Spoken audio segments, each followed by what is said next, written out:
There we go. Now we're ready. So I was telling Christy before everybody else got on here, Foundry was acting weird, and I lost my entire recap. So as you guys were signing on, I was finishing all that off. So if it's a little rocky, that may be why.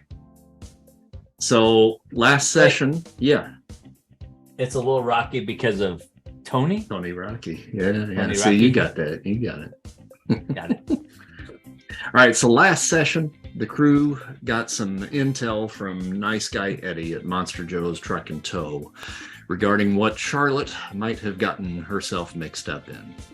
Several international crime syndicates had a clandestine gathering in Skid Row, all of them with a particular bone to pick with the Brownstone family.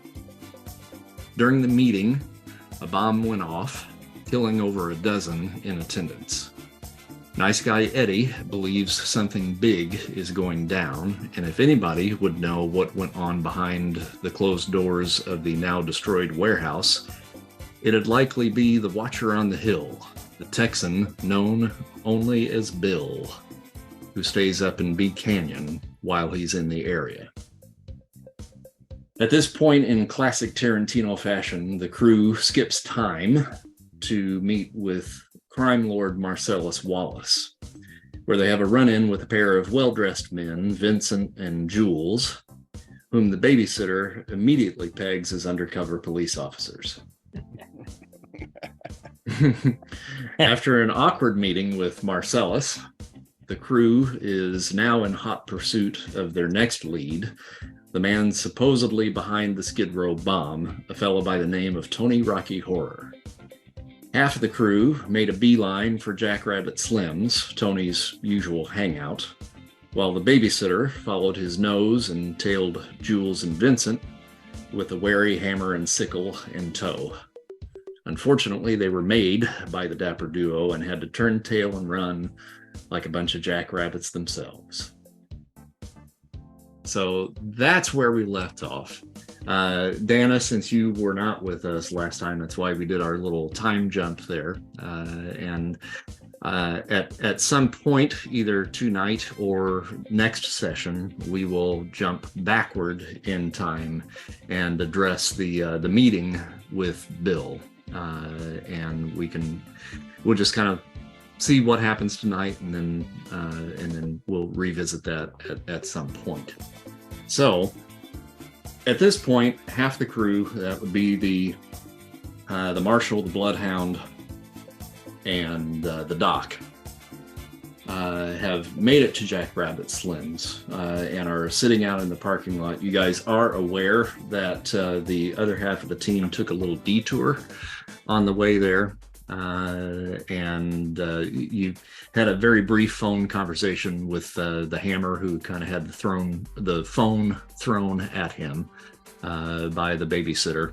And so you kind of know what they were doing, but there hasn't been any communication since.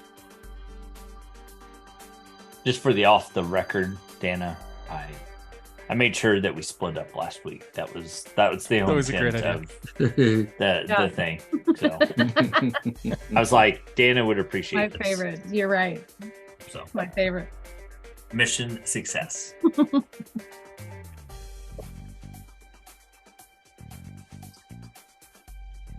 So what do you guys want to do at this point? We'll probably start with the group that's there. So Marshall and Bloodhound.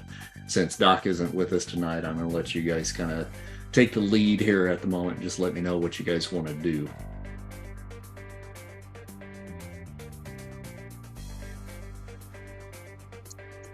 Are we waiting for our compatriots, or are we heading in?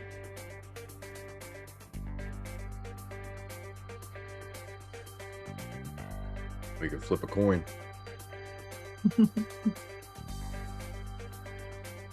I say we go on ahead and head in. I wouldn't mind seeing what kind of food they got here.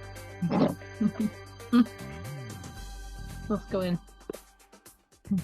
Now you're not there though, Dana. You're stuck in the car with the you're stuck in the car with the babysitter and the All right, Hammer. never mind.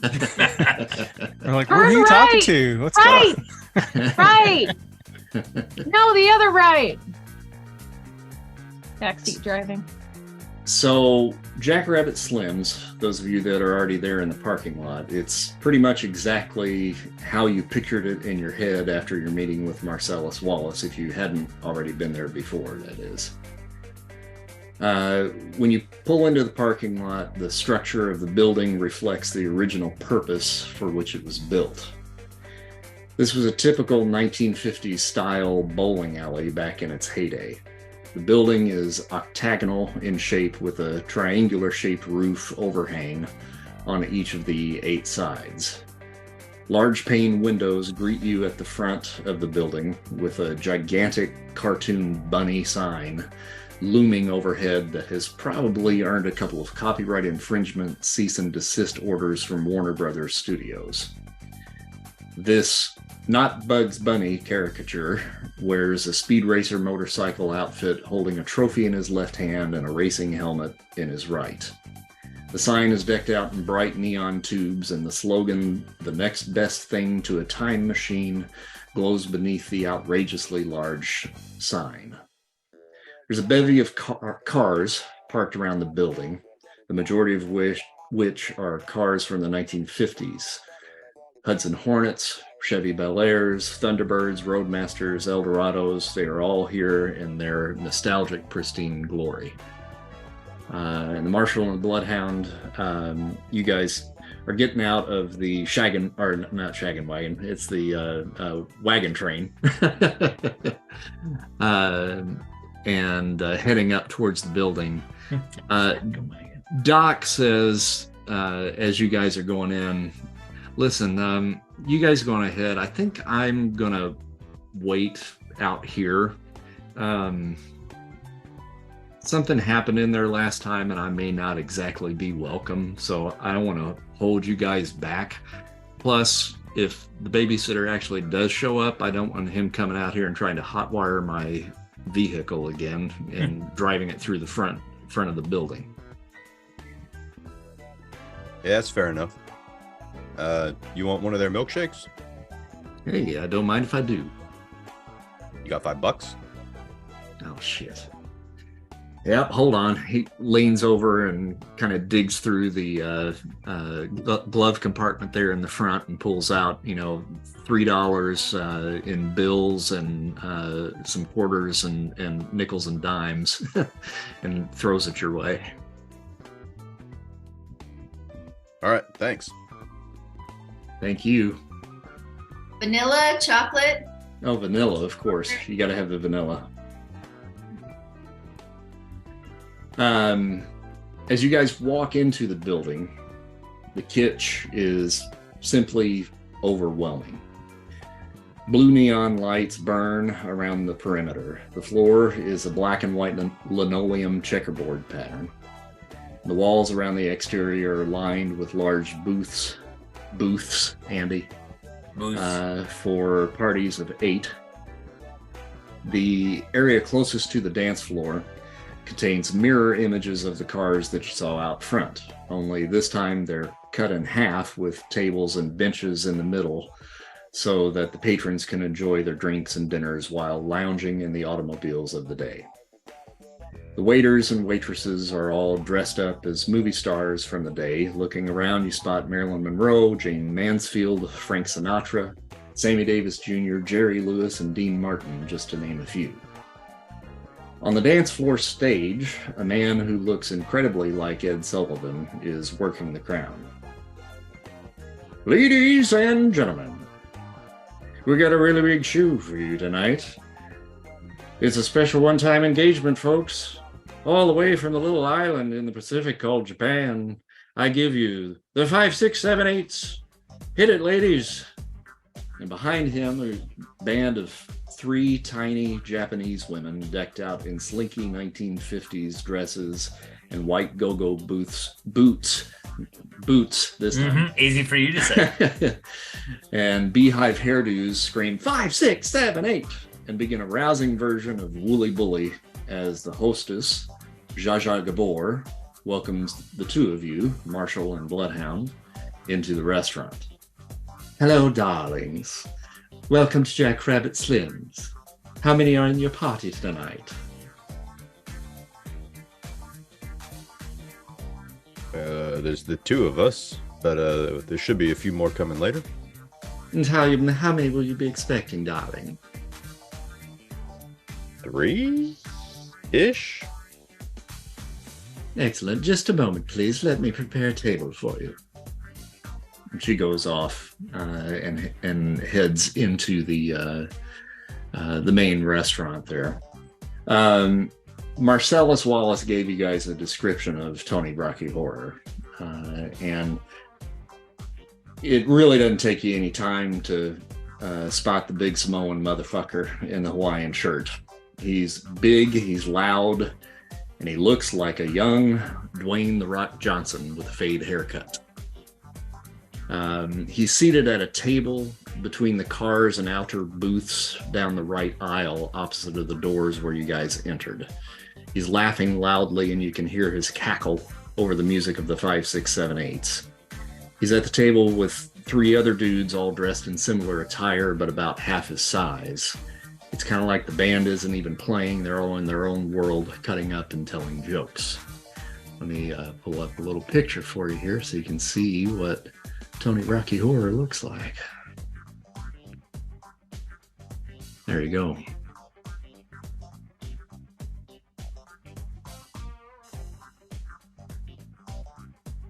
Mm-hmm. So while Zsa Zsa Gabor is getting your table prepped up and ready, you guys have got to wait for probably about 10 minutes or so until she can get things arranged. I would say the babysitter, Hammer, and Sickle would probably be reeling up around about this time.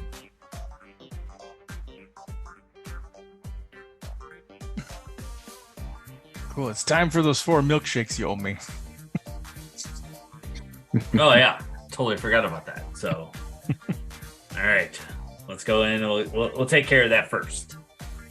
Oh, good. A man with priorities. That's easy enough. That might be the easiest thing we do all night. We have to row for anything. See if we got cash on us. Roll for appetite. Wealth fell. Yeah. Let me pull you into the map here so you can kind of see. There's a map. I kind of threw this together real quick. I couldn't find anything that really looked like Jackrabbit Slims, but I did my best to kind of represent the basic look. So the area here in this range right here is all kind of tables. And then the inner line right here is where all of the like cars would be, with the booths in the middle. The center octagon right here would be the stage where the 5, 6, 7, 8s are playing. You all would have entered right about in this area, right in here. And by the time the second half of the crew comes in, Zsa Zsa Gabor comes back up. And she leads you all. Let's see, there's 5 of you, so you won't be able to sit at one of the cars because that only seats about 4 tops. So she brings you over into one of the booths over along the wall over here on the right hand side. So I will, Hammer, I'm going to grab you and kind of put you there, and if everybody else wants to join him over there. So you guys do spot Tony Rocky Horror and his crew at one of the tables over here.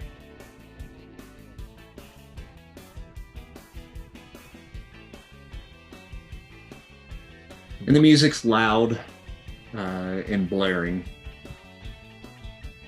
And Jerry Lewis comes over to take your order. He's like, "Hey, fellas, how you doing? What can I get you tonight?"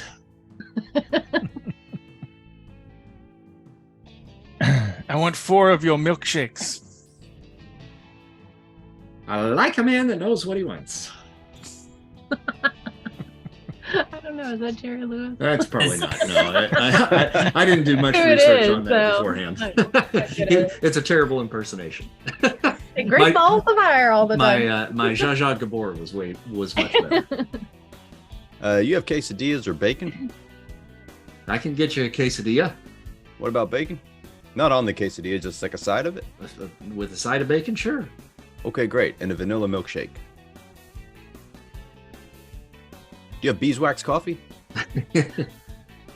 Never heard of it. Oh, you guys ought to get it. It's the bee's knees.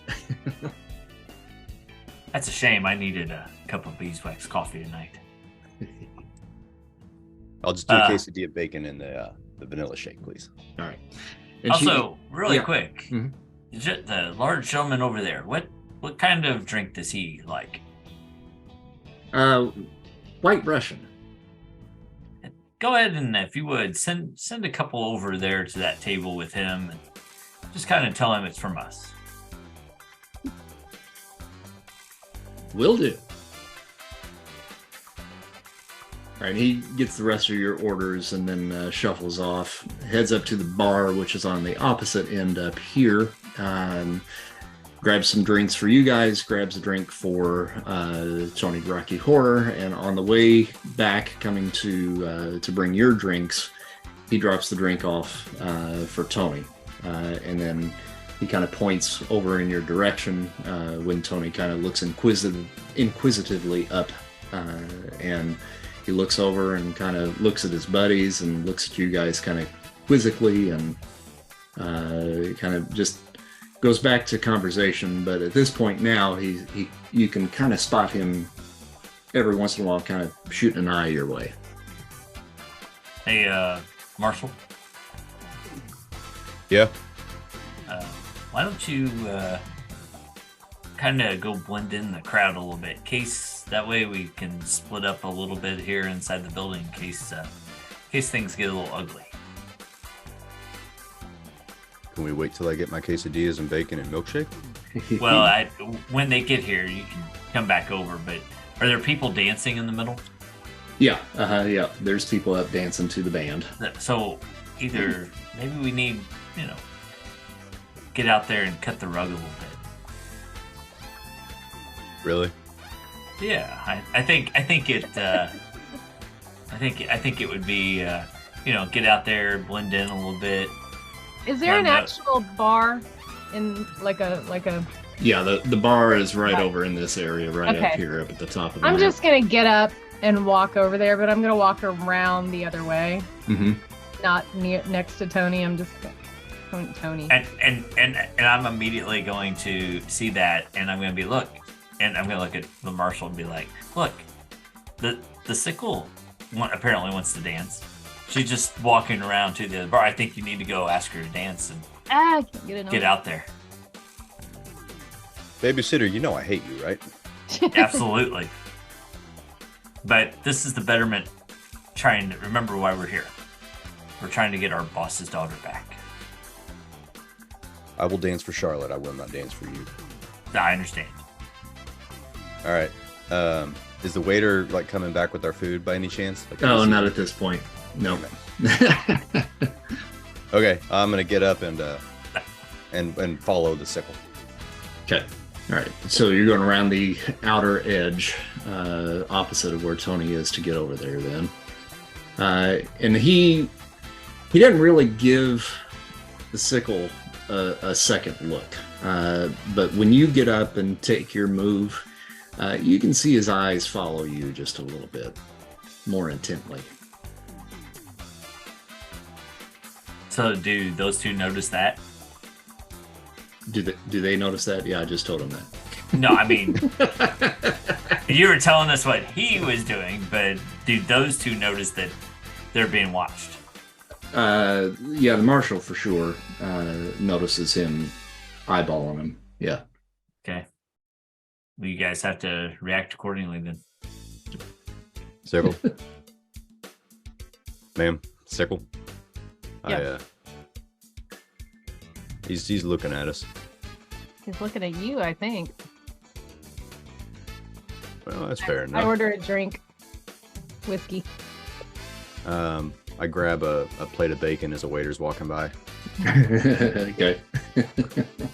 So, You want to go out on the dance floor and see if we can't maybe get a little closer? Sure. Oh, you mean to him? Okay. He has the waiter. Depends on Waiter. He has the plate of bacon if he wanted to go dance. Yeah. Get a little closer. Let's do a little bit of recon then. I have to warn you, I am a terrible dancer. Oh, please make him roll. I don't know what you would roll for that. But... So I grab his hand and I just walk out onto the floor. All right.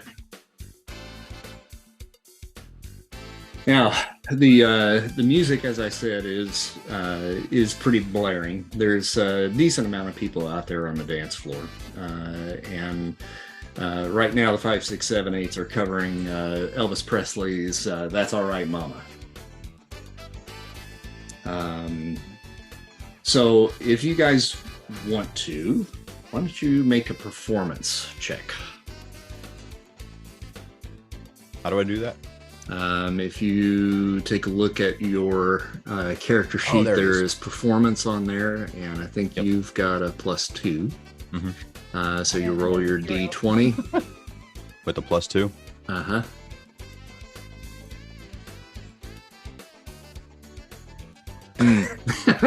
Seems about right. Well, I got all have excited. 0 on mine. So, All right, so just a D20. 20. Big money. No whammy. There you go. There you go. Oh. There you All right. So the sickle is certainly showing you up. You're completely 2 left feet out there on the dance floor, and you've got a plate full of bacon that you're kind of trying to work around. So that's not really helping. You drop a piece of bacon on the floor, get some grease down there, slip on it while you're dancing.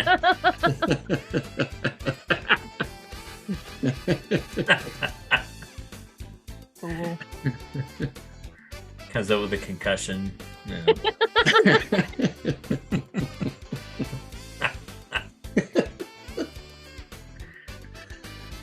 And Tony Rocky Horror at this point, after you fall down, you kind of see him laugh a bit, and he punches one of his buddies and kind of points up in your direction, and they're all kind of now actively watching you make a fool out of yourself. So I'm gonna whisper to him. How do you know him? How does he know you? Honestly, I have no idea. I think maybe he just thinks I look familiar, maybe? Do I have a relationship with Tony? No, you don't. But Okay. I mean, his attention was drawn to you guys initially just simply because of the drink that was ordered for him. And Oh, hey, there's a little person. Sorry. if you guys, the two of you, want to make a quick insight check.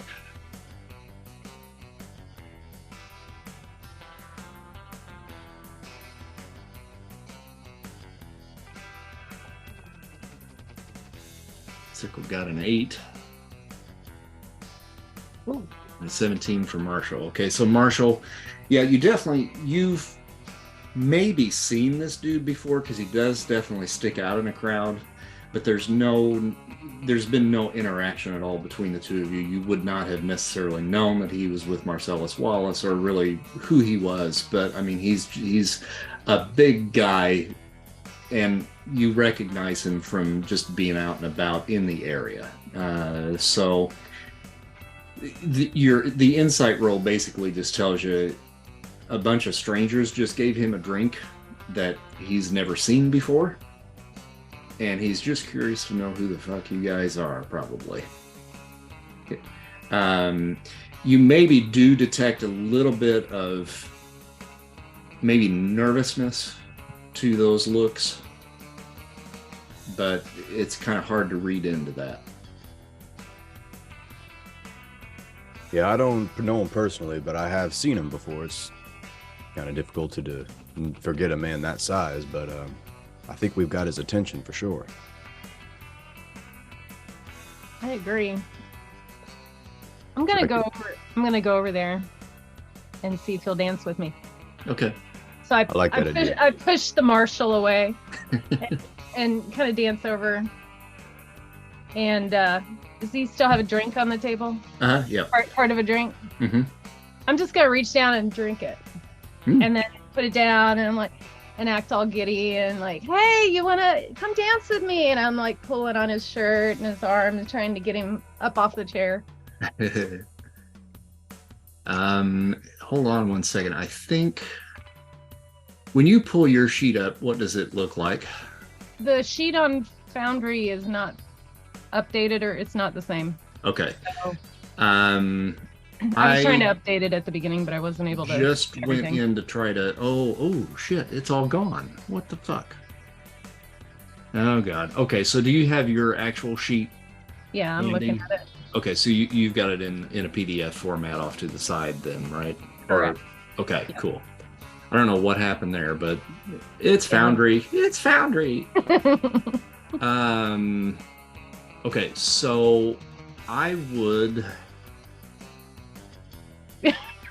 Why is this one throwing you for a loop? Well, mostly because it's kind of a new system for me, and I'm trying to think what might be the right thing to actually roll here. Persuasion. Probably persuasion. Yeah, I don't. Anything else. Which is great because I got a 0 on that. So it's just a 20, right? Mm-hmm. Oh, that's pretty persuasive. All right, so you dance over. You've been dancing well up until this point anyway, and then you come over, grab the drink, knock it back, and then ask him to dance. Oh yeah. But only with her eyes, like. His buddies just go nuts when you down that drink, and they're laughing and cutting up and like forcing him to get up, and they're literally shoving him up onto the dance floor with you, and he's kind of at this point kind of eating it up and enjoying the attention as well. So he pops out there with you and begins to dance as well. We're gonna maybe see about rolling a performance for old Tony Rocky Horror here. I hope when he's dancing, he says something like, "You smell what I'm cooking?" The marshal's like, "What you cooking?" Smells like bacon. He busts out a move. What was that? I call it the people's elbow.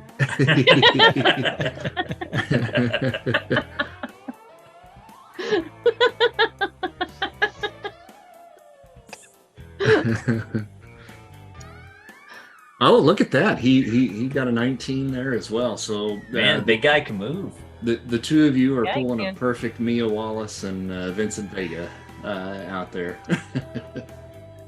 and cutting a rug. He doesn't say much to you while you guys are dancing, but when the dance completes, he kind of grabs your hand and says, "Come on, let's have a seat." Okay, I just go with him. All right. I just follow him. I don't say anything, I don't think. He pulls you back over to the table over here with him. And he says, "So the other guy that you were out there on the floor with, that's your boyfriend?" Who, that guy? No. He's too greasy. All the bacon. Yeah, he looks a little smarmy. Oh, I know. I totally agree. So, was it you that bought the drink, or who are these folks you're over here with? Oh, they're just my coworkers. Coworkers? What do We're you just do? trying to be nice. We're in car sales. Car sales. Mm-hmm. That's pretty cool. Like old cars? Occasionally, mostly. What year is it? Is it the 90s? Yeah, about 95. 70s is about as far back as we go. Mustangs. Oh yeah. Muscle cars. Oh yeah. That's pretty good. Well, as you can see, I kind of like the 50s style myself a little bit better, but I can appreciate the newer models like those. They're getting really hard to find though. Those 70s? The 50s. Oh yeah, for sure. Really the 50s, hard to find. Yeah, especially in good condition. What's the name of the place that you guys run? Babysitter Cars. Babysitter. I'll have to look that up. Totally. You got the moves out there. Oh, you are something else on the dance floor. Oh, you are too kind. How'd you get so good at that? What, dancing? Yeah. I just come out here quite a bit. I'm usually out here about maybe twice a week or so. I don't normally get up and dance like that. I don't normally have a good-looking woman on my arm like you. Ah, shucks. What's your name? Marianne. Marianne. You don't look like a Marianne. Well, my friends call me Little Bit, so you can call me that. Little Bit. I like that.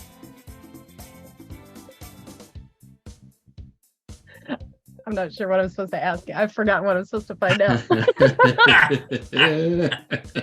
Now you're all flustered. Too busy Literally having a good what time. I'm doing in real life. Like, what am I doing? What am I doing? One white Russian straight to your head. I know, right? They know how to make his drink strong, I guess. He was supposedly, he's the guy that created the bomb that blew up the warehouse. Right. And really at this point, I think the crew is there to figure out why. Right. I'm gonna do that. Shit. And I'll kind of leave you with that conversation. I'll let you think a little bit, and we'll kind of cut back to the table and figure out what the Bloodhound, Babysitter, and Hammer are up to. Yes, please. At this point, the food is coming out. So after the dance is complete and the marshal gets kind of pushed to the side, Marshall, if you, depending on what you want to do you want to go back to the table or do you want to hang out at the bar up there? Really quick, does he notice the food's come out? You can roll a perception check. I would imagine he probably does. You can do that at advantage because it's food. Mean. Oh my God. No, he doesn't. Then I proceed to eat his food. I'm at the bar intently watching Sickle talk to Tony. Mm-hmm. And I'm just, as like they're putting food up to come out, I'm grazing on things. Like I just found a muffin, so I just ate that. And I completely miss our waiter walked by with my quesadillas and everything else. So that's what I'm doing. Yeah. All right, so back at the table, what are the three of you all up to? Enjoying a quesadilla and bacon. We're just kind of, I think we're kind of just watching the scene go down and kind of shell-shocked at how well the big guy operates. It looks like Sickle's making some inroads, I think, from our perspective. So just kind of waiting to play it out. However, can we roll notice to see if is anyone else kind of intently looking at these two? Is it just us? You can make a perception check.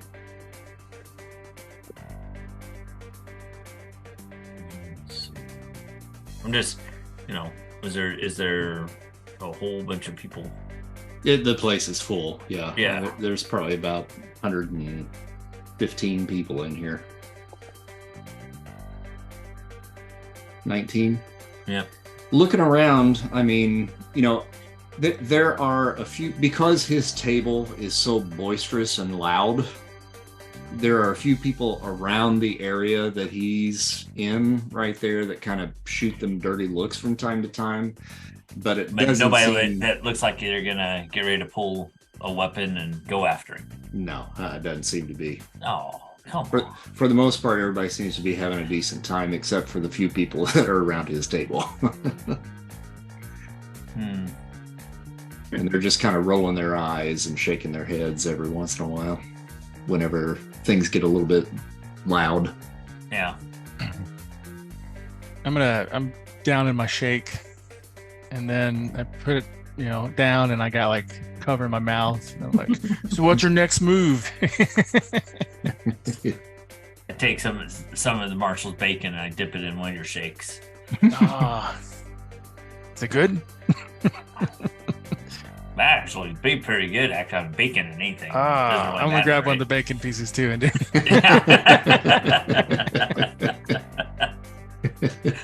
So we're just kind of watching this go down. It kind of looks like the sickle is making some inroads there, but we can't afford to sit here all night and watch this. But I also don't want to interrupt it if she might be able to get him talking a little easier. As a side note, I was kind of hoping that there was somebody in there that was kind of gunning for him or whatever. But does he have anybody in his party that's kind of not boisterous, kind of more reserved, set back? They're all about 3 sheets to the wind right now. So, I mean, it's a bunch of frat boys. Okay. Bloodhound, how's your drinking skills? They're good, Sonny. They're well honed. Why don't you go over, maybe you should go over to the table and the three guys are with him. See if you can put those skills to the test against those guys. To what end? Maybe get them talking as well. I don't know. The sickle seems to be doing fine right now on her own, and on the big guy, sure, but maybe his companions were part of it as well, and one of them might spill the beans. I'm just enjoying these great balls of fiery hot wings right now.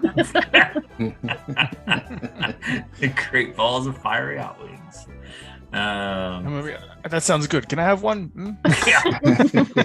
And he dips in a milkshake. I'm dipping in a milkshake. Yep. It's like Jackrabbit Slims just turned into a tapas bar. Yeah. All right, Sickle, we'll come back to you here. All right. I think by this point, I'm like flipping spoons into empty cups and trying to get everybody to, see who can do it. You know how you hit the, I don't have to explain that. Sorry. Yeah. So we're just all the young viewers out there are what? I don't know what you're talking flipping about. spoons and what? They flipped up. Anyway, and so I think while we're doing that, and I think I'm getting the other guys to take turns doing that, see who can do it. And I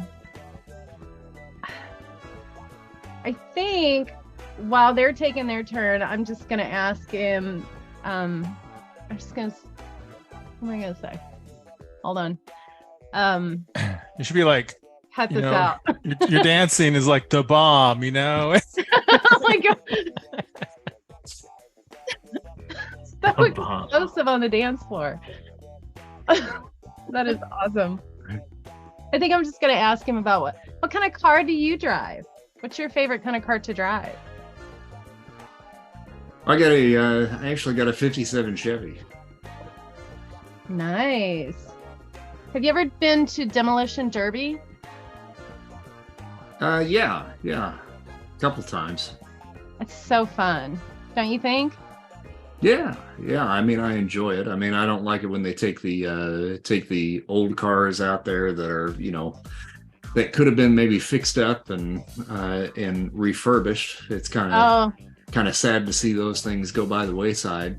That kind of destruction is so sad and so disturbing. But it is fun to see them crash into each other. Oh, by the way, did you hear about that explosion at that warehouse? Wasn't that crazy? Make a deception. Okay. Check. Yeah.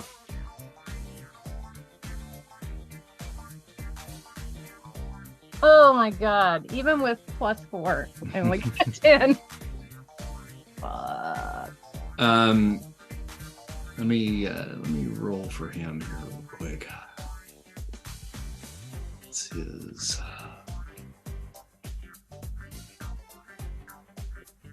Yeah, it's not great.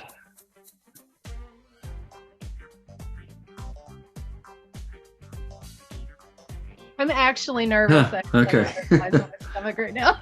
He kind of looks a little quizzically at you, but he's like, yeah, I heard about it. Wasn't that just crazy? So much destruction. Yeah, now make a performance roll. Crap.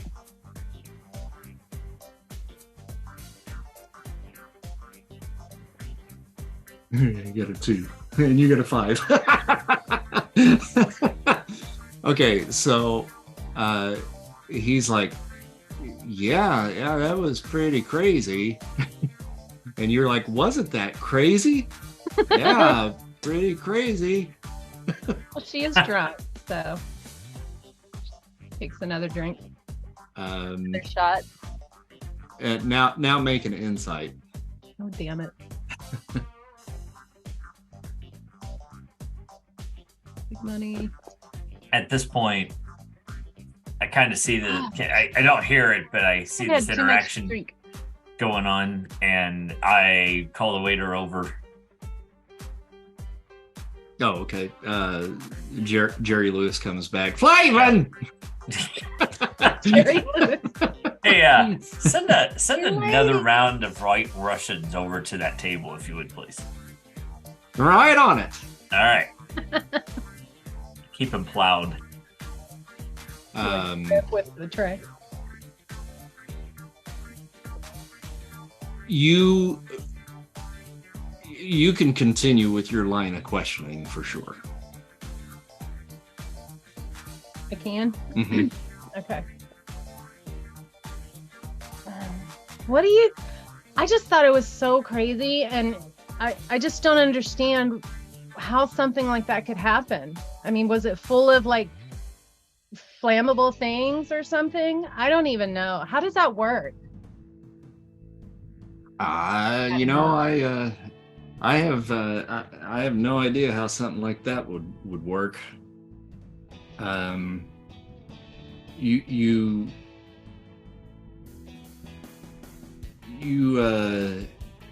Is there a particular reason why you're asking that? Oh, I just thought it was crazy, and I just didn't know if you'd heard about it because it was so big. Right. Okay. Hey, let's dance. Distract him again. All right. Yeah, so you pull him up and he dances with you again. This time it's a little bit more lackluster. Uh-oh.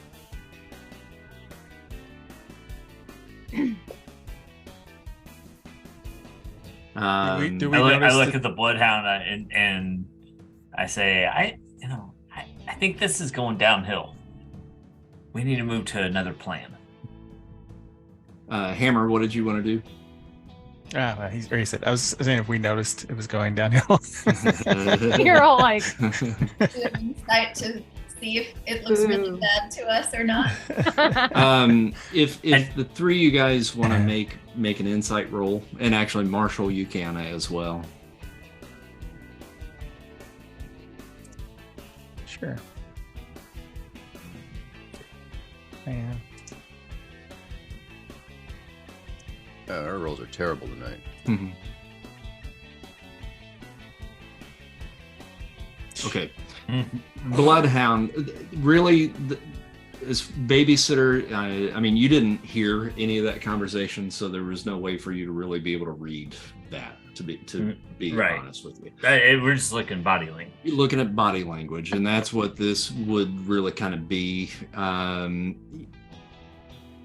The Bloodhound is probably the one that really picks up on that more than anybody, with the role that she got. To you, the temperature has changed between the two of them, and you can certainly kind of pick that up. You don't feel like, from the look of it, Sickle's in any kind of danger. But Tony's kind of, it seems like, is maybe going through the motions at this point.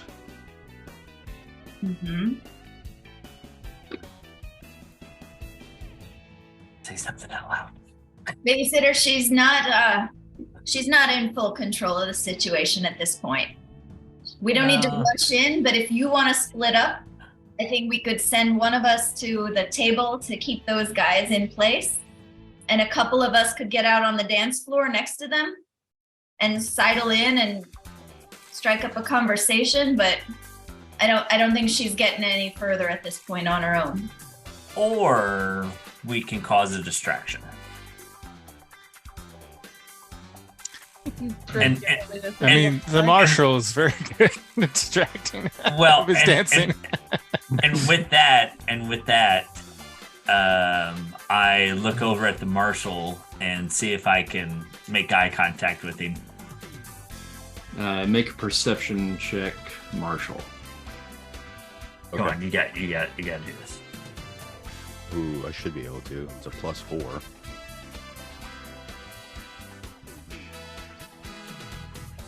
Oh, yeah. The asshole on the other side of the room is making eyes at you. Okay, so I catch his eyes. Yeah. And I see a piece of bacon in his hand. Well, I was going to say, I pick up a milkshake and I pick up a piece of bacon and I just go.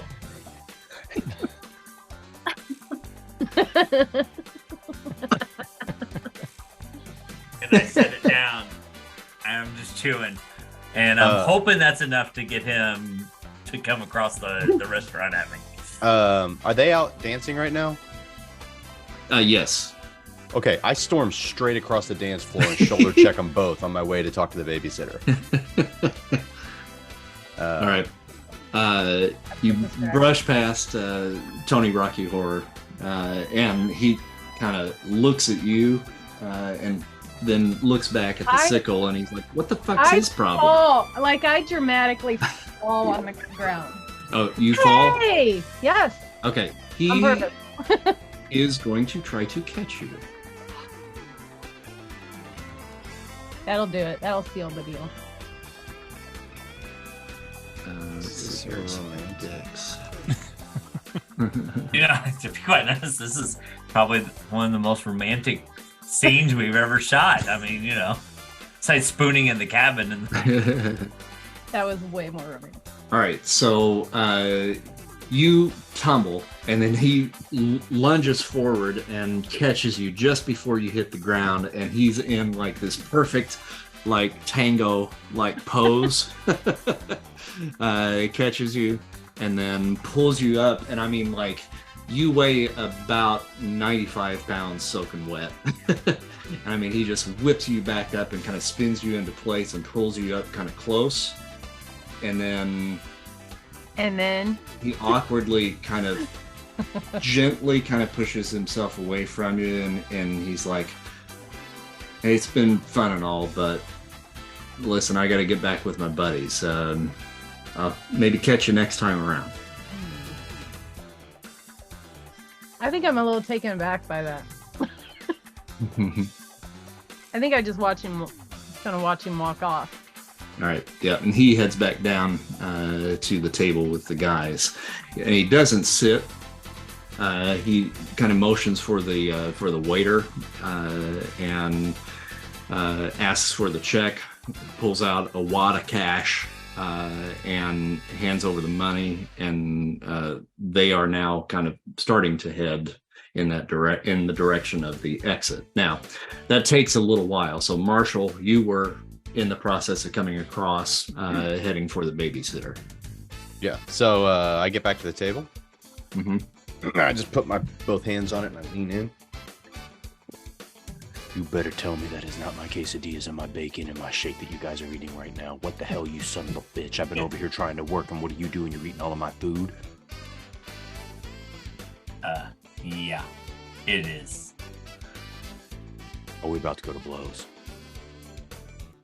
Good. I've been out there busting my ass on the dance floor, and Sickle's been working, and you've been over here eating like a couple of fat cats. Marshall. I'm gonna Marshall. sit down right next to him. What? No, you can't sit down yet. Oh. You can't sit down yet. What? Hit the hammer. What, like hit him like with one of these? Yeah, Why? because we got to start a fight and get him. And I kind of nudged it over, looking at the guy, and be like, we got to get him away from his buddies. He likes White Russians. Why don't you just send the hammer over there to talk to him? I was waiting for that. Not that kind of White Russian he likes. I don't know. Hammer's a nice looking guy. Oh, more romance Swings a music big sled. comes in. Your turn to guess. I mean, I've seen him pound with that thing. It's okay, Hammer. You okay with this? It just, just play. Pretend you hit me. We have fun. No. And I look at Marshall and I go, he ate your bacon. What do I need to roll to punch him? As hard as I possibly can. Is there any of the 4 milkshakes left on the table? And I don't, probably not. No, I think the hammer probably drank all of those, didn't you? Probably. And just to seal the deal, I'm gonna roll an influence roll. So I have an influence action. Well, now hold on. Before you do that, Okay. Mike has pretty much already said he's gonna do it, so I don't know that you necessarily need to. Okay. But as far as that goes, you have where is that at? So you've got influence. So you've got 2d6. Right. You can spend. You can basically only do that like twice before you have to rest and then let it reload. Reload. So just as a GM suggesting, I probably wouldn't burn it on him right now when you might actually need it at some other point. That's true. Just, I just gotta make sure. I gotta make sure we create this distraction. Mm-hmm. But it sounds like you are going to do it, right? Because you're asking, what's it going to take? Do I need to roll like fighting or? Oh, here I'll just add. I'll just add to it. I look at the babysitter and say, and he said it was good. That's it. So you would roll unarmed strike. So it's D20 plus your attack bonus. So you've got a +2. What would he roll? A strike? You did this to yourself, Hammer. I look at the hammer. Sorry, man. Okay, so you and sock him one right in the kisser, and you're gonna roll damage. So that's your 1d4 plus 0. So a 1d4.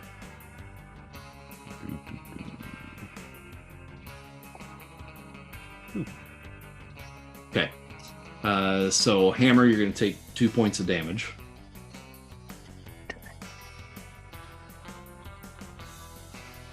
And it's right around about this time where Tony Rocky Horror is paying the bill, and it's kind of starting to move over this way. And then he spots you guys going at it. And then, so at this point, I'll let you guys kind of determine what you want to do and how you're going to continue this distraction. So I'm going to stand up and I wipe my lip and go, nice try, but you punched like you dance badly. And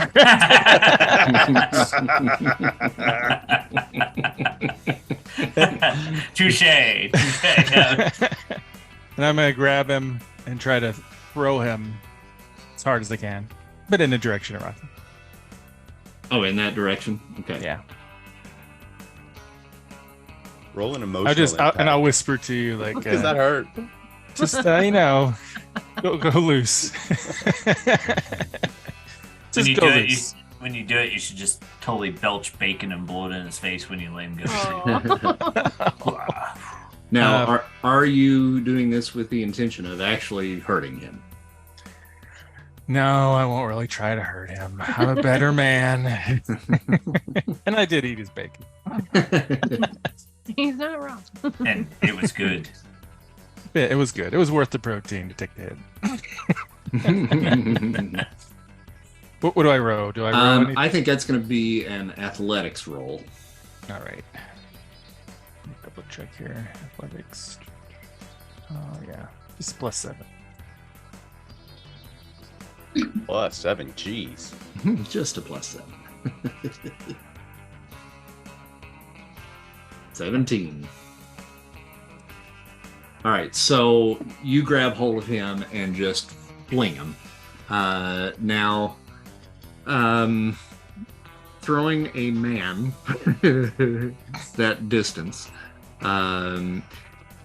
you basically are going to probably hit this chair that's kind of stuck out in that area there, since he's not attempting to hurt you. I mean, you're going to take a little bit of damage from that, but you're going to just take 1 point of damage from the throw. And you kind of hit and then roll a little bit, so you're kind of almost right at Tony's feet. And you're basically kind of looking up at him upside down. And the dude just looks down at you, shakes his head, and walks with his crew around the other side. And so what's the next part of this brilliant plan, babysitter?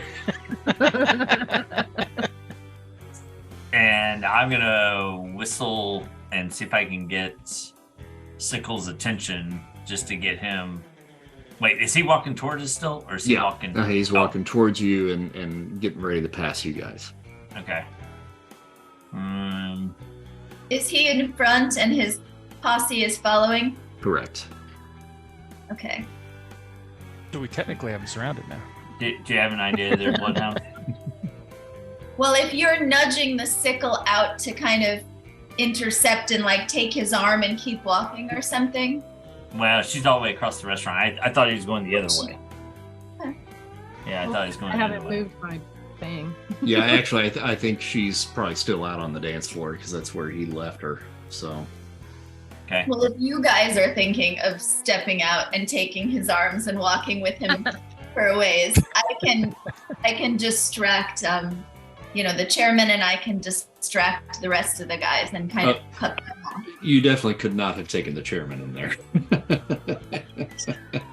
Here's what I think. I think the chairman, when we go into a public place, climbs up on my shoulders and I wear him.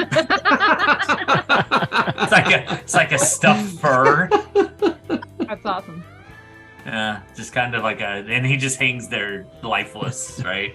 It's kind of like a fur. Yeah.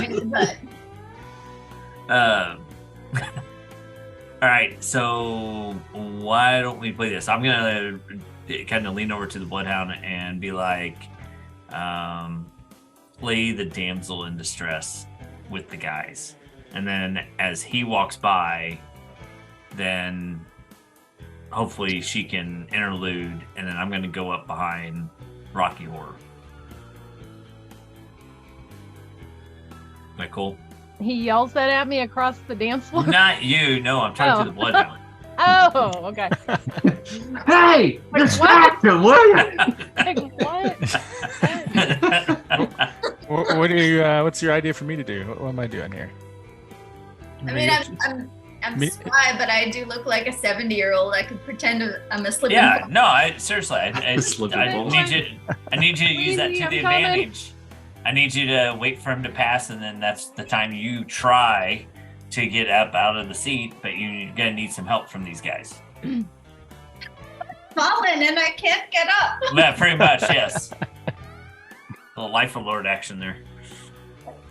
While they're doing that, also at the same time, I would love this to happen at the same time. I'm just gonna run up, grab the nearest chair, and just whack the nearest henchman as hard as I can with it. Oh shit! Okay, that's such a terrible plan. Wow, that is not what. Yeah, Sickle totally misread the room.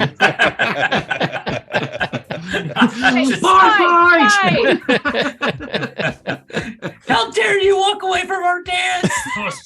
I didn't hit him. I hit one of his henchmen. Okay, so sequence of events here. What exactly is happening? So Bloodhound, what are you doing? Knowing that this is coming up. No, you don't know this is coming. You go with your original plan.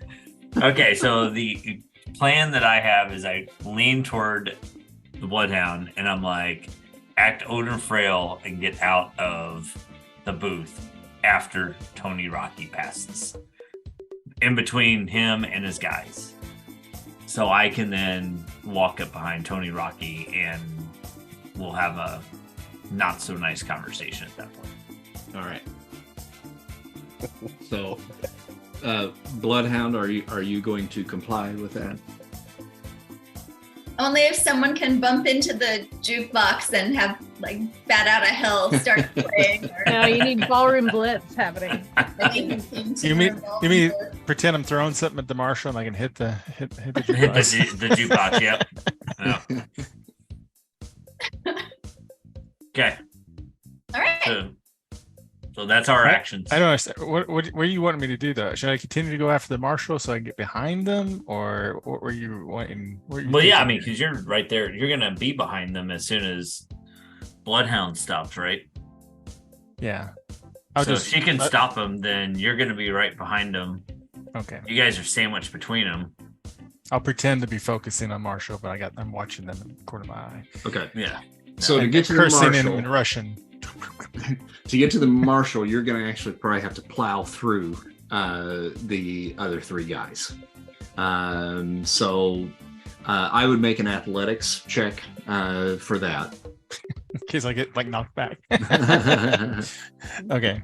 It's really kind of like almost like a football play where you're just kind of shouldering your way through.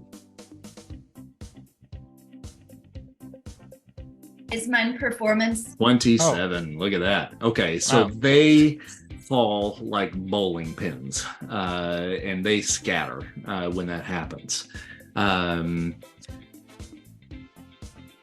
Tony Rocky Horror kind of stops in his place about right there as that happens and kind of turns around and looks at what's happening.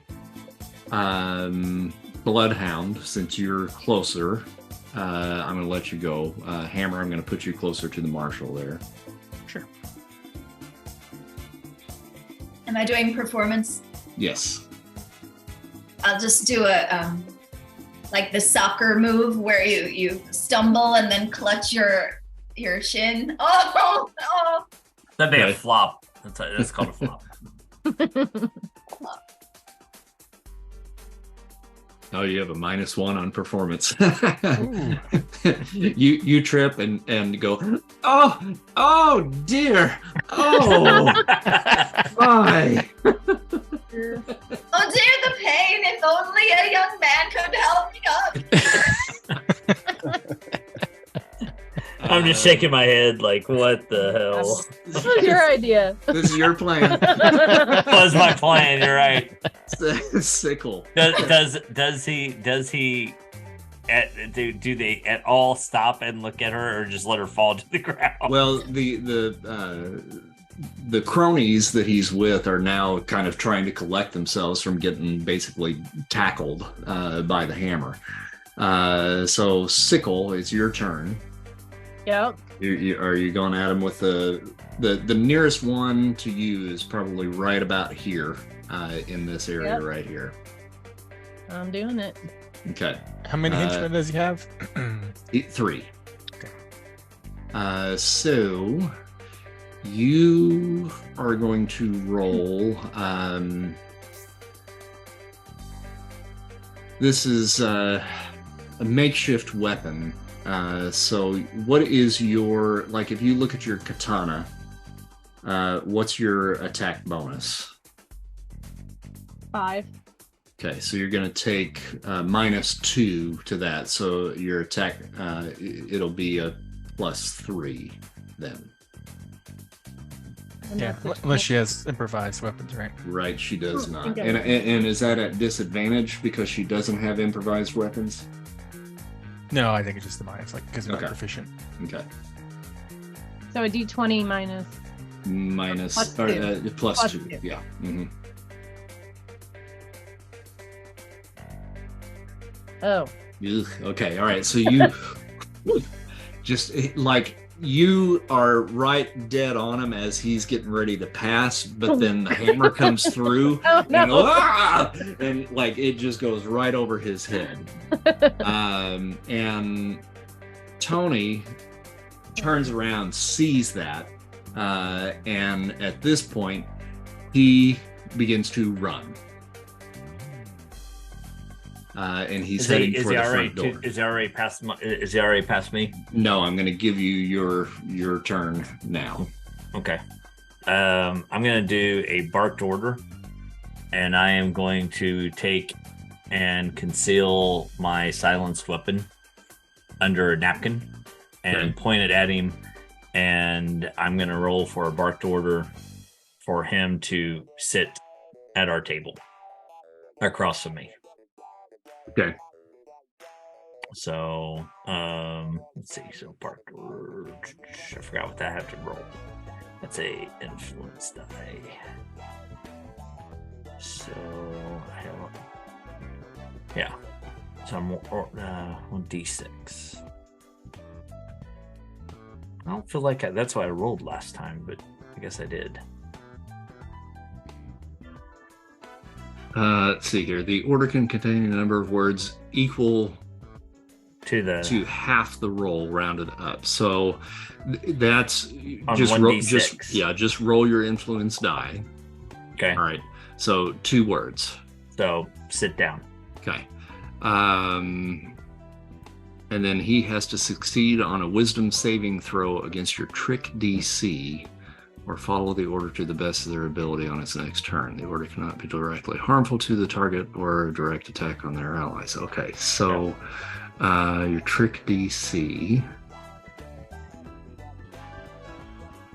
That's it. I guess I don't know what the DC means. Yeah, it doesn't really give us that, does it? So that would be... I've been looking at that would be persuasion. And that's charisma. Okay. So I think that's against your charisma, which would be a 16. Yes. Okay. Well, I have a 16 plus 3 plus 5. Oh. I forget what all those numbers mean, like the plus 3 plus 5. But well, the plus 3 is when you're making a roll on that, you get a plus 3 bonus, and then or actually you probably get a plus 5 bonus on that, and the save is the plus 3. Oh yeah, the backwards, but yeah. Okay, so D20.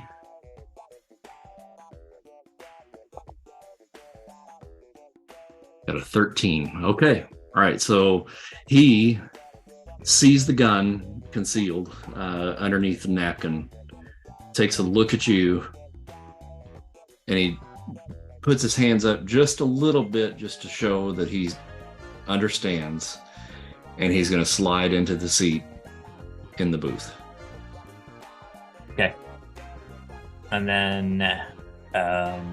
at this point, I'm gonna whistle to just everybody's direction to see if they will stop meleeing each other at this point. The bouncers at the front door have now kind of gotten into the room and are looking to see what the fuss is. The music is still playing, and they kind of see that there's some stuff going on over there.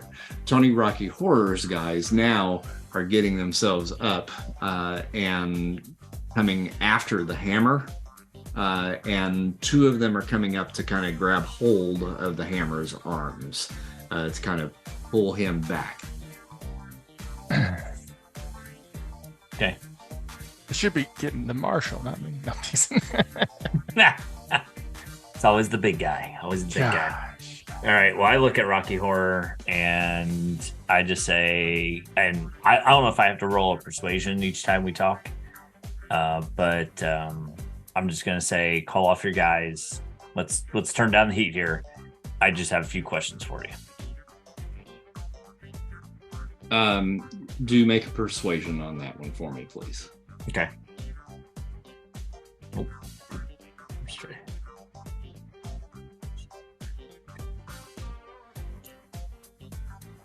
Okay, cool.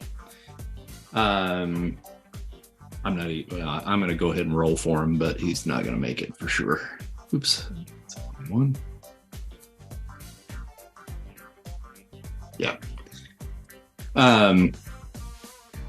He shouts over at the guys, boys, let him go. It's just a misunderstanding. He takes a look at the two bouncers that are kind of heading over in that direction. Sorry, guys, hold on. And he reaches in his pocket, pulls out a couple of bills, hands it over. And he says, sorry, fellas, things got a little bit out of hand, but I think we're cool. Are we cool? And his cronies kind of look at him and they're like confused, like, what the fuck just happened? And they're like, yeah, whatever, Tony. Who are these guys? I don't know. It's cool. Just going to head out to the parking lot. I got this. And curiously, they walk past, kind of eyeing everybody as they go, and begin to walk out. The bouncers kind of take a position closer to you guys at this point, just kind of keeping an eye on things, but they're off the scent, at least for the moment. Okay. Tony, not going to hurt you. Don't make me hurt you. But this can go one or two ways. I need some information about the bombing of the building the other night. Who wants to know? That's, at this point, not important. You can call me the babysitter if that makes you feel better, so you know at least somebody you're talking to. Make an intimidation. Well, I don't know. You made the persuasion check there for him. You really haven't said anything that's really intimidating at this point. So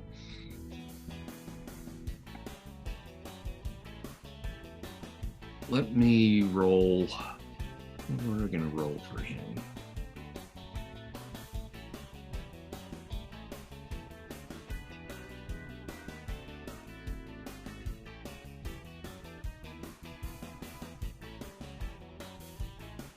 Okay. Look, I don't know who you guys are, and at this point, I don't think I want to know. So, look, I'll tell you what I know, but I'm not going to tell you in here. There might be somebody listening. Like, who are you worried about? I don't know. Who do you think? Well, I'll tell you what. We're the only ones around here. Everybody else is obviously backed away because of our little scuffle here. So why don't we just keep our voices low and you tell me right here? I can tell you from the floor, there are no bugs under this table. Babysitter, make a persuasion again. Okay.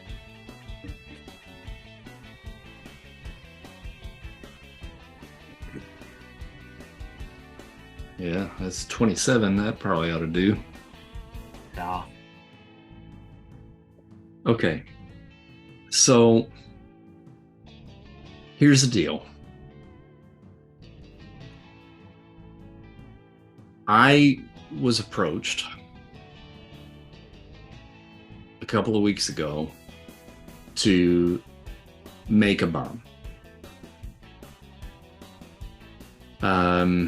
Dude came up to me when I was out in Chinatown.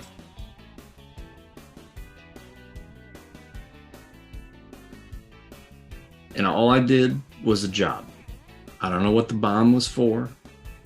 Some Asian dude with a dragon tattoo came up to me while I was in Chinatown, knew who I was, paid me $5,000 to build an explosive device that would be untraceable. No questions asked. Gave me half up front, paid the other half on completion. And you dropped it where? We met up at the Bruce Lee statue at the entrance of Chinatown. That's where the deal went down. Now, I have to assume, since that's where we were meeting, he's with the Dragon's Fang. That's a Chinese tong. They run the jazz club on the corner.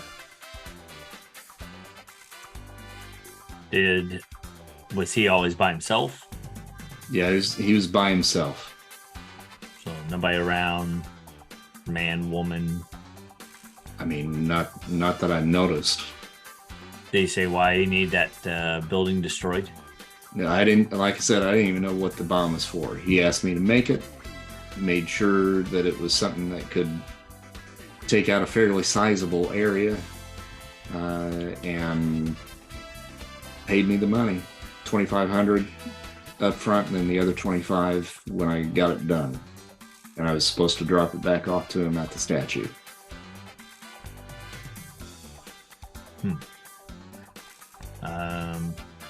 And he just walked up to you on the street, didn't contact you beforehand or since? No, not since then. No. Okay. I mean, I didn't have any contact information. I don't even know the dude's name. Alrighty. By the way, your employer, Mr. Wallace, says that you owe him something. You work for Marcellus? No, just consider this a friendly message from him.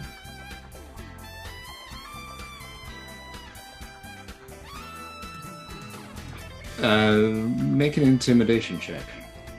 Well, and plus I was supposed to give him that message. That's true. Yeah. Okay. I was like...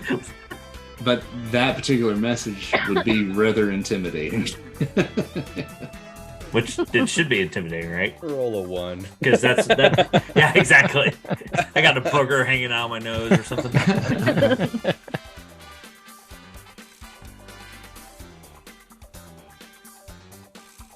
Okay, so let's see. Not as intimidating as I wanted, but you know.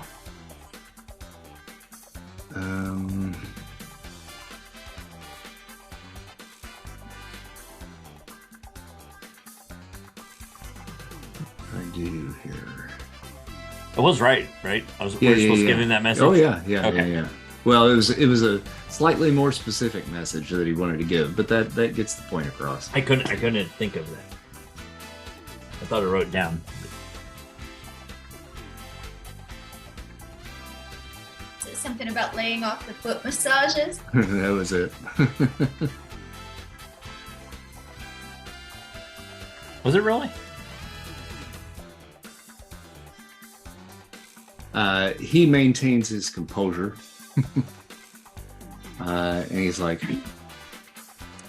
he leans in a little bit and he says, You can tell Mr. Wallace I'm really, really sorry.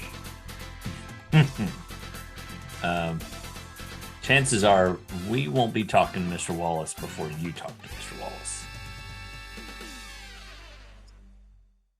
At that point, I'm looking at him and said, "You may leave now." Okay. And he gets up real slow, and then he picks up his pace pretty quickly as he walks through the two bouncers and out the front door. All right. Stand up, pay the bill for the delicious bacon and quesadillas and milkshakes we had, and drop cash on the table. I kind of walk behind him back out to the parking lot. Walk behind him? No, not behind him directly, but I let him leave, take my time while everybody hopefully is kind of gathering, and then we walk out. Okay. I mean, are you making it obvious that you're following him, or? No, this is at this point, I mean, I don't think that he has any information. Personally, I don't think there's any more information for us to get, gather from him. Gotcha. Now it's just, okay, where are we moving to the next step? And it's too loud to talk about that in here. So, okay. And we got people looking at us, and yeah. All right. So he goes out. He walks around the side of the building and out of sight once you get out there. Okay. Is everybody else following, or what are you guys doing? I'm following, I guess. Actually, I'm gonna check on the hammer first. make sure you guys are Marshall and Hammer are good. Oh yeah, it's okay. Big guy. Come on, big guy. Push him out of the way. It's okay. I'll give her a wink. I was acting. Just say was pretend. The bloodhound was still pretend. On the floor. Pretend. You need help, bloodhound.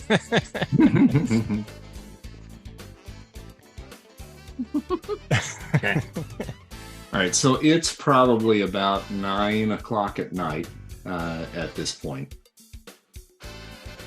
All right, so I regaled him the tale of all of the stuff that we just talked about, and looked at everybody and said, "Dragon tattoo." He mentioned the Fang and them owning the nightclub on the corner of Chinatown.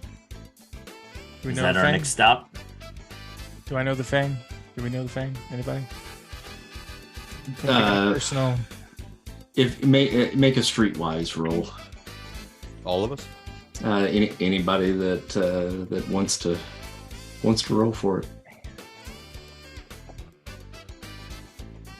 I have a little dot on my streetwise. Does that mean advantage or what? It means you're proficient. That means you're proficient. Yeah. I should have a bonus. Oh, I don't know. I thought I rolled a 3.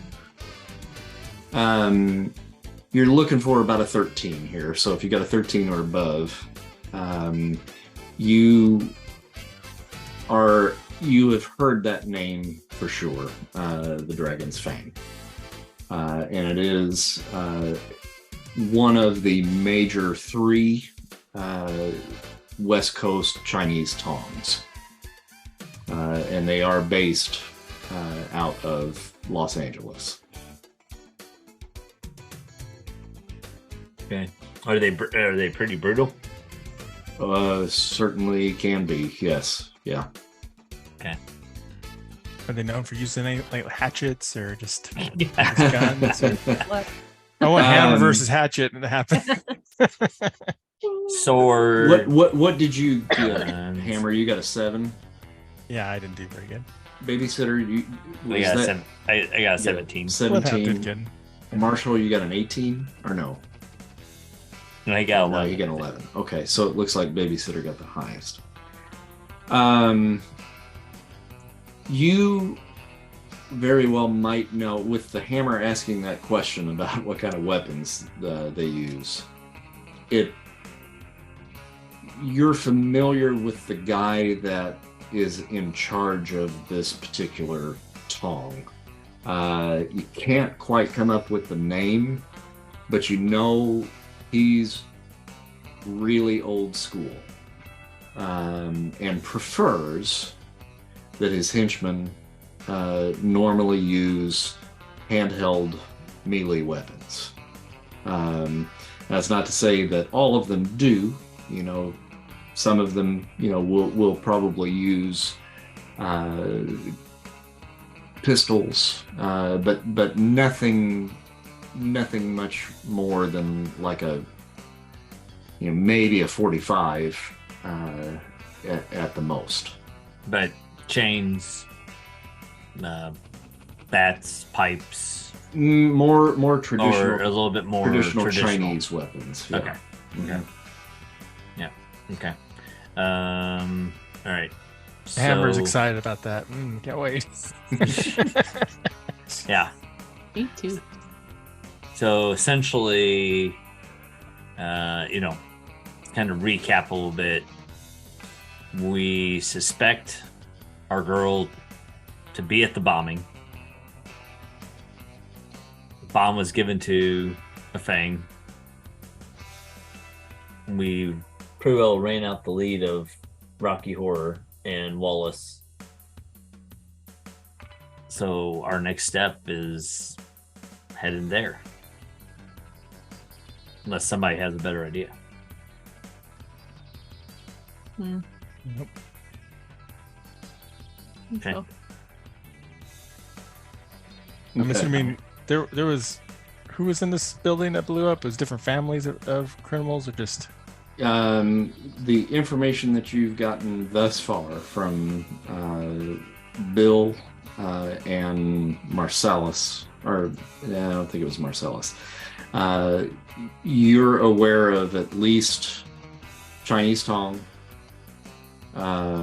Russian Mafia, the Italian Mafia, and possibly one or more Mexican cartels. So the Ton, this one group of them were there. Is that what you said? Yeah, a Chinese Tong, yes. Yeah. It could be a rival Yeah. Chinese Tong. All right. Okay. Well, I have eaten my, drinking my shakes. I want to use my hammer now. Let's go. Well, before we take off, where did you guys disappear to before you came here? You were right behind us, and then you weren't. Oh. But again, that's none of your concern. Hammer and I had business to take care of. We don't more answer important to than you. Beau Brownstone's daughter? Well, we thought that it would be connected to Beau Brownstone's daughter, so we were chasing out all of our leads. Yes. So what was it? Again, I don't answer to you. So yeah, sure. I'll just let Beau know that you have some secret information that you don't want to share with the rest of his crew. You know what? You can do that, but just remember, there are other secrets that I know that you probably don't want him to know. I think we can move on. And I just kind of walk away with that. Hope you choke on a piece of my bacon, you son of a bitch. Is Doc outside? Are we talking to him yet? Yeah, Doc's still out in the wagon train. Okay. Wagon train. Well, when we get out there, I just want to walk past him and just say, "Babysitter, drink your damn milkshake. Get your $5 from him." And I'm gonna keep his money. Okay. So I think we're headed. At least, do we have a contact? The guy I know, is that worth contacting, or do we have a better contact? The guy you know where? Well, you said that I was familiar with the guy, that the weapons guy. Well, you know of him. I mean, he's not like a contact gotcha. for you by any stretch. No, I mean, he certainly is not somebody you've ever met. You just know the reputation. Right. Okay. The problem is, without a contact, it's going to be hard to get in there. Mm-hmm. Unless we just go to the club and Basically replay everything we just did. Yeah. So, well, we can go check it out.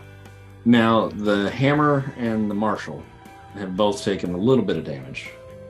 And you guys took damage earlier and have already healed from that damage.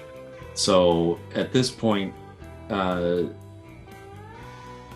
if you can certainly move forward, but you will be moving forward with whatever damage that you happen to have.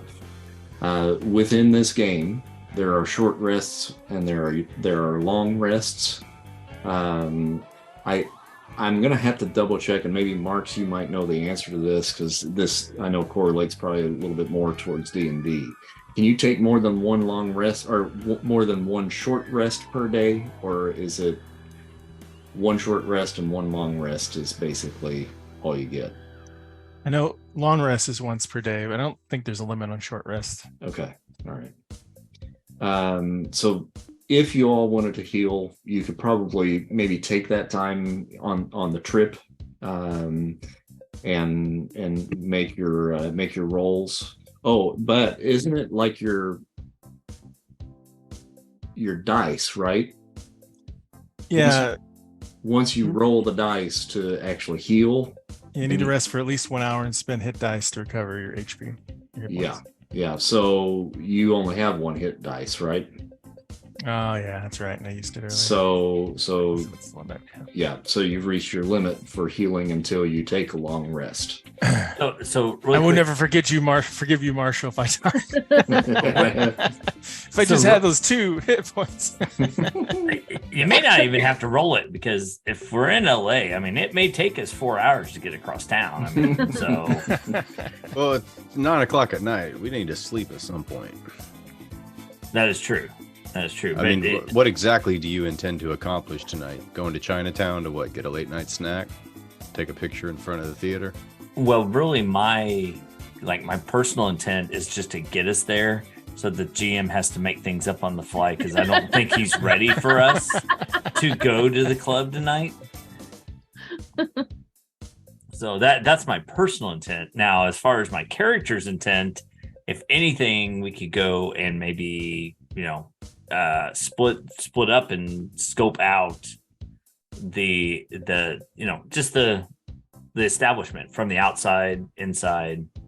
Who's the guy you know now?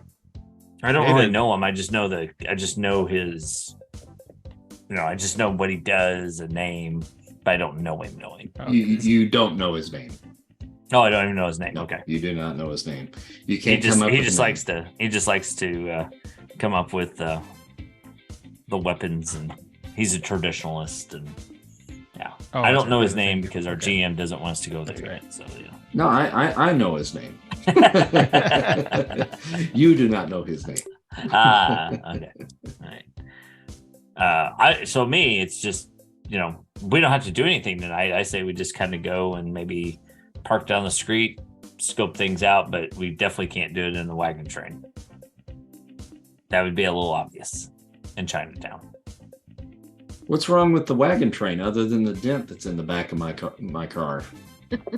Well, I mean, that's not something that, yeah, they're gonna have vets in Chinatown, but we're gonna need to stay a little bit maybe under the radar for this group.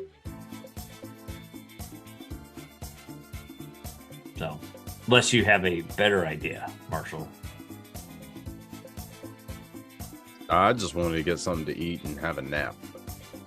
I think we can pick this up. We can head our way. We could steal a food truck. There you get both.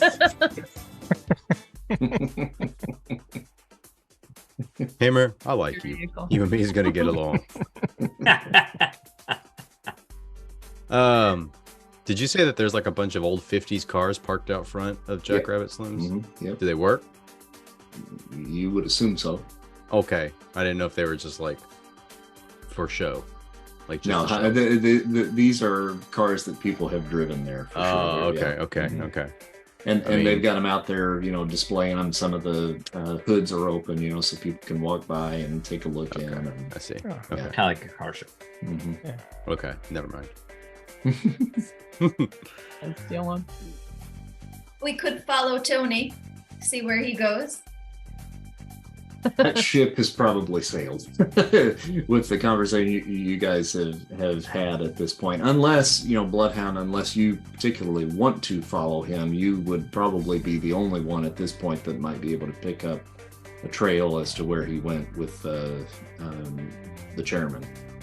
Mm-hmm. I'd have to convince the doc to drive us, though, because I don't have my vehicle. You think at any point do we need to check back in with Beau to see if he has any information about who this might be? Do you mean the guy where we're going? Yeah. Would he maybe have an idea of who, kind of fill him in? We can, but only, surely it was a henchman, not the leader. He would only know the leader. Yeah, I just didn't know if he might have some insight into a Chinese gang that wants him dead besides all of them. Or might have something to do with getting this other group together and taking advantage of it. And okay. If only there were phones that were wireless that you could use to call. That's true, but we don't have anything to report back on Charlotte, and I think if we call the boss at this point, he's not going to be happy. All right, let's go to Chinatown. Yeah, yeah. Marshal, you are more than welcome to call the boss, but I think he's not going to be happy. Come borrow your phone. You have your own phone. All right, let's go to Chinatown.